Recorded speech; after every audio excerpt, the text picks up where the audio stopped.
किसान साथियों राम राम। आशा और उम्मीद करता हूं कि आप सब ठीक ठाक हो। साथियों, मैं आपको बताने जा रहा हूं कि जो हमारे खेतों में जो कचरा है, चाहे गेहूं का है, चाहे सरसों का है, जो भी है, उसे हम फास्ट तरीके से कैसे गला सकते हैं और उसको गलाने में हमें क्या क्या समस्याएं आती हैं, और उसको गलाने के वक्त यदि हम उन बातों का ध्यान नहीं रखेंगे तो वास्तव में हमें जो है नुकसान का सामना करना पड़ेगा। अनेक तरह की जानकारी हम हमारे इस किसान जागरूकता रूपी मिशन चैनल पर लगातार किसानों तक पहुंचा रहे हैं। मैं उम्मीद करता हूं कि आप हमारे इस चैनल के साथ जुड़ करके इन बातों का फायदा उठाएंगे।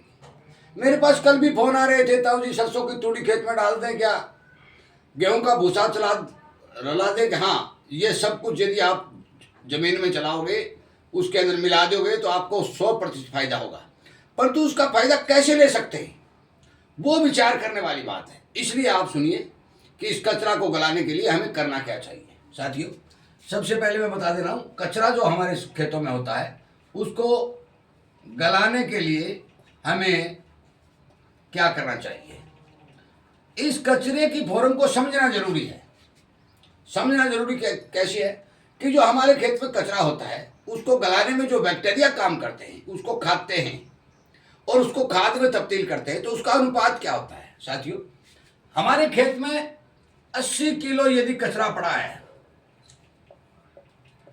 तो इसे गलाने के लिए कितनी बैक्टीरिया की जरूरत पड़ेगी, कितने खाद की जरूरत पड़ेगी, ये बात बताने जा रहा हूं मैं। जो बैक्टीरिया होते हैं, जो खाद गलाने वाले होते हैं, उनको क्या होता है कि यदि 8 किलो कचरा गलाना है तो उन बैक्टीरिया को 1 किलो नाइट्रोजन की जरूरत पड़ेगी। 1 किलो नाइट्रोजन की जरूरत पड़ेगी यदि 8 किलो कचरा गलाना है। अब हम अनुपात पर लेकर चलते हैं तो होता क्या है कि यदि 80 किलो हमारे पास कचरा है तो उसके अंदर केवल 1 किलो नाइट्रोजन है। 1 किलो नाइट्रोजन है। तो मान के चलो हमें 8 किलो में यदि 1 किलो नाइट्रोजन की जरूरत है तो 80 किलो में हमें 10 किलो नाइट्रोजन की जरूरत पड़ेगी। इस 10 किलो नाइट्रोजन का इस्तेमाल यदि आप खेत में नहीं करेंगे तो होगा क्या कि जो बैक्टीरिया इस कचरे 80 किलो कचरे को खा रहे हैं, गला रहे हैं, वो जमीन की नाइट्रोजन लेने की शुरू कर देंगे। जमीन की नाइट्रोजन लेना शुरू कर देंगे और जमीन में नाइट्रोजन की कमी आ जाएगी।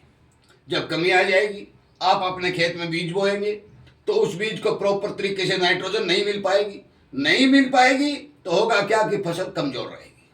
सबसे पहले आपको ध्यान में रखना है कि हम जो यदि 80 kilo, quintal, 2 quintal, 10 quintal, 20 quintal यदि कचरा हम जमीन में चला रहे हैं, गला रहे हैं, तो साथियों उसके अंदर नाइट्रोजन देना बहुत जरूरी है। नाइट्रोजन की यदि जमीन में कमी होगी तो ये कचरा आपका गलने में काफी समय भी ले लेगा और आपके जमीन की नाइट्रोजन वो बैक्टीरिया खींच लेंगे और उसके बाद में वो बैक्टीरिया मरते रहेंगे।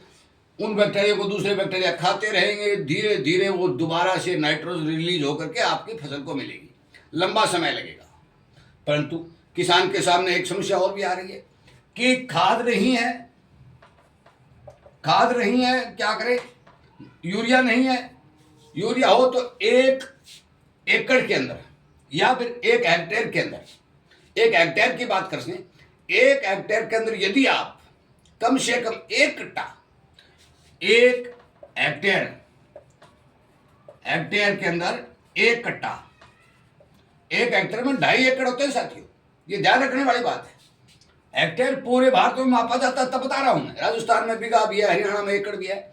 हेक्टेयर में यदि 1 कट्टा यूरिया यदि आप पानी के साथ चला देते हैं तो क्या होगा कि ये कचरा जो है, जो आपने 80 किलो, कुंटल, 2 कुंटल, 50 कुंटल जितना भी है वो जमीन के अंदर चलाया है, वो जल्दी गल जाएगा। जमीन में नाइट्रोजन की कमी नहीं महसूस नहीं होगी। मैंने आपको ये अनुपात बताया है कि 80 किलो कचरा जो है इसमें केवल 1 किलो नाइट्रोजन होती है, परंतु 80 किलो कचरा गलाने के लिए हमें 10 किलो नाइट्रोजन की जरूरत होती है, क्योंकि 8 किलो कचरा गलाने के लिए 1 किलो नाइट्रोजन की खपत बैक्टीरिया द्वारा कर दी जाती है। साथियों, अब मैं बात करता हूं, यदि आपके पास यूरिया है ही नहीं तो आप क्या करें। किसानों की ये बड़ी समस्या आ रही है, खाद नहीं है। आपकी जानकारी के लिए बता दूं, इस कचरा गलाने वाली यूरिया के लिए मैंने बहुत पहले एक फार्मूला आपको दिया था कि खेत की उपजाऊ शक्ति बढ़ाने के लिए आपको हमारे द्वारा बताए गए 2-4 तरीकों पर ध्यान देना पड़ेगा। एक घोल बनाना है। घोल किस चीज का बनाना है? आपको 3 चीजें लेनी है। चौथा है आपका पानी। 3 चीजें लेनी है, ये समझ में आ गया होगा शायद। मैं अब घोल के बारे में जानकारी दे दूं। 3 चीजें कौन सी लेनी है? सबसे पहले लेना है आपको 1 हेक्टेयर का 1 हेक्टेयर का 5 किलो गुड़। साथियों, एक बात ध्यान रखने बड़ी बात है, मैं हेक्टेयर का बता रहा हूं, एकड़ का नहीं बता रहा हूं। और ये भी बता रहा हूं कि ये जो घोल मैं बता रहा हूं ये गीली जमीन में प्रयोग करना है। 5 किलो गुड़, 10 या 15 लीटर छाछ, लस्सी और 5 या 7 किलो ताजा गोबर और 100-150 लीटर पानी। इन चारों चीजों को मिक्स कर लीजिए और शाम के समय दिन ढलने के बाद अपने खेत के अंदर जब धूप कम हो तो इस 100-150 लीटर पानी के घोल का स्प्रे कर दीजिए, चाहे वो किसी भी तरह उस खेत के अंदर चला दीजिए। इससे होगा क्या? आपके खेत में बैक्टीरिया की संख्या बढ़ जाएगी।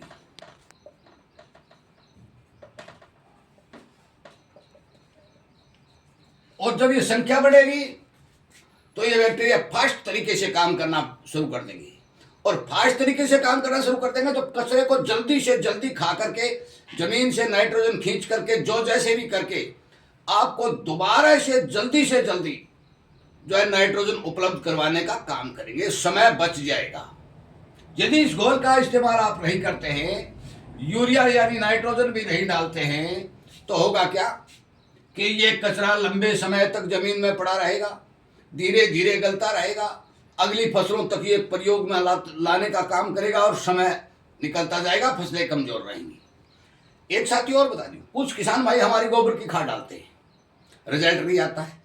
इसका यही तो कारण है कि गोबर की खाद हम जो इकट्ठी करते हैं वो गर्म हो जाती है और गर्म होने के कारण उसमें जितने भी बैक्टीरिया वो मर जाते हैं। फिर उसको खेत में ले जाके डालते हैं, सूखी जमीन में डाल देते हैं, बाकी रहे गए उसमें मर जाते हैं और अलग से हम बैक्टीरिया देते नहीं हैं, तो फिर बैक्टीरिया की संख्या तो घट गई। साथियों, गोबर की खाद बैक्टीरिया की खुराक होती है। मैं आपकी जानकारी के लिए बता दूं, जितने भी किसान हमारे साथ जुड़े हुए हैं वो सब इस बात का फायदा भी उठा रहे हैं। मैं आपको भी कहता हूं, कचरा गलाने के लिए नाइट्रोजन का प्रयोग करें। यदि नाइट्रोजन नहीं है तो फिर बैक्टीरिया घोल का प्रयोग करें। और इस घोल का प्रयोग हर किसान करे, थोड़ा कर लो, ज्यादा कर लो, कम कर लो, ज्यादा जितना भी है।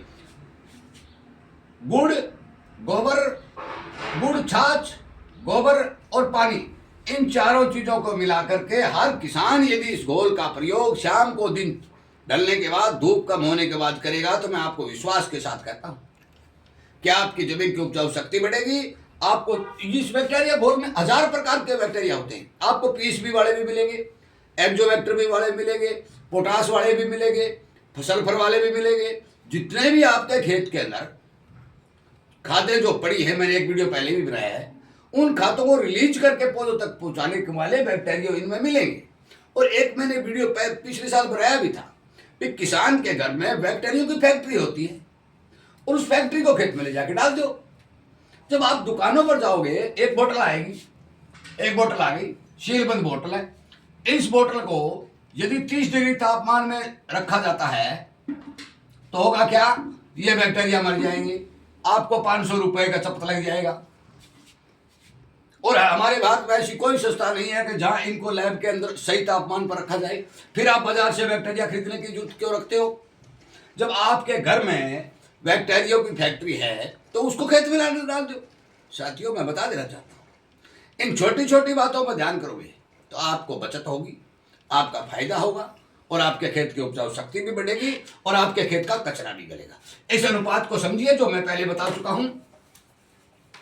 80 या कर लो 100 किलो यदि कचरा है या 80 किलो कचरा है तो उसके अंदर केवल 1 किलो नाइट्रोजन होती है। दोबारा बता रहा हूं।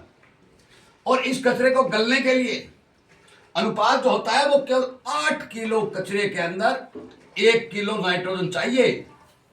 तो ये कचरा गलेगा तो नाइट्रोजन की कमी खेत के अंदर महसूस की जाएगी, जिसमें कोई दो राय नहीं है। चाहे आपकी गोबर की खाद हो वो भी कचरा है, चाहे आपको सरसों की खली हो वो भी कचरा है, गेहूं के डंठल हो वो भी कचरा है। साथियों, इसी तरह की जानकारी आपको मिलती रहे, आप हमारे साथ जुड़िए, किसानों को शेयर करिए, बताइए, ताकि उन्हें इन बातों के बारे में जानकारी दी जा सके।